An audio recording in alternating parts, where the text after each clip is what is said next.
An incredible article that I want to dive into really quick. It says, what are the recruits, what the recruits are saying about the loss.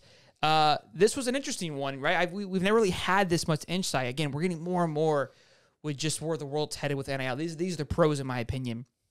And this article is written from Inside the Gators by, I want to make sure, it just says it by the Insider Gator staff. So nobody in particular here. So I'm not taking any credit. I think it was a great read in the sense of some names that are coming in. So I'm going to just read off Kendall Jackson, TJ Abrams, and Jameer Grimsley, their thoughts on the loss. Those are guys that are kind of, Jameer is a top target of ours, and Kendall and TJ are both committed so far. TJ from IMG, Kendall is at Buchholz with Miles Graham. So, four-star defensive lineman Kendall Jackson says, I think we beat ourselves in that game. On my side of the ball, he's defensive lineman. For those of you who don't know, I think we did okay with the field position that Utah had.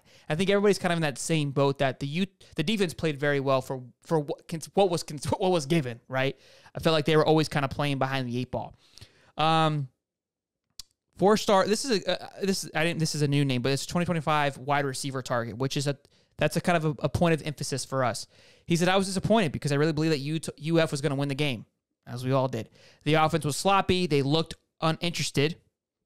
Very interesting. This is a 17-year-old kid here, 16-year-old kid, right? That's saying this, 17, 18. I don't remember seeing any explosive plays or big plays from the wideouts. It was a boring game. Nothing to really get excited about. I want to see more creativity from offense because right now, the offense looks really boring and unprepared. It's early and not too late to pick things up and look like a team that can compete for championships.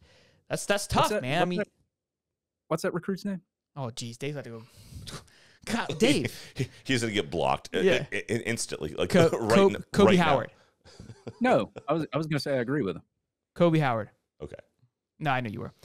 Four-star cornerback target. And look, I think the guys that are in 2025 that aren't committed yet, they're probably going to throw a little more honesty because it's very easy for them to go somewhere else. The guys that are closer to committing, they're probably going to be a little more, conservative with it. But Jameer Grimsley says it was disappointing to see a lot of crucial penalties that cost them the game. Simple plays have to be made. They should not have lost to Utah. They play from the secondary. The play from the secondary was okay, but too many big plays, especially their first play on offense, the 7-yard bomb over the top. And then TJ Abrams says, I think the game shouldn't be looked at as a loss and more as a step forward, finding out what guys deserve to be where and what needs improvement. At wide receiver, I feel those guys played hard. Some missed blocks, but besides that, they balled out. So kind of a wide range of feeling.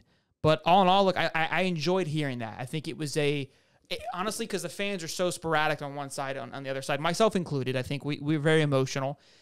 The commits, as much as people don't realize, they're not like fans like you would think.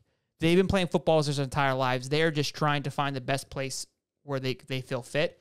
And they're watching it from a business decision. And that was their opinion on it. So I would love, hopefully this can be a reoccurring thing at Inside Gators where we get like a weekly update on the feeling. I think it's a different perspective and a healthy perspective than just us screaming at each other on Twitter. But that's me. Thoughts on that, David? I just report the news, so I don't scream at anybody. I mean, like it's just one game, though. I mean, I hate to say it's just one game, but it's one game. I mean, if you finish the season and you look way better, and I've always said this when teams come out, and even like Joe Milton didn't look that good, Carson Beck didn't look that good, but teams start out, they figure things out, and as the year goes on, they figure what works, what doesn't, and that's why I always say, man, you always want to schedule a cupcake at the beginning of the season so you can figure things out in the cupcake game, maybe even two. Georgia's doing that. They're doing the smart thing. I just hate playing really hard teams at the beginning of the season because, I mean, even if you win like we did last year, then it's phenomenal. I mean, you feel great. But, I mean, if you lose, it could be a huge loss if you're still trying to figure some things out that may not work in game and impose it to your sprint and everything else. Yeah, because you're playing yourself until week one. You should ask LSU how that feels. Yeah, I knew that was coming. Well, I was gonna say it worked out for us last year too. It's just it's one of those things. It's like it doesn't really, as long as you can improve and show some kind of improvement, I wouldn't really worry about it.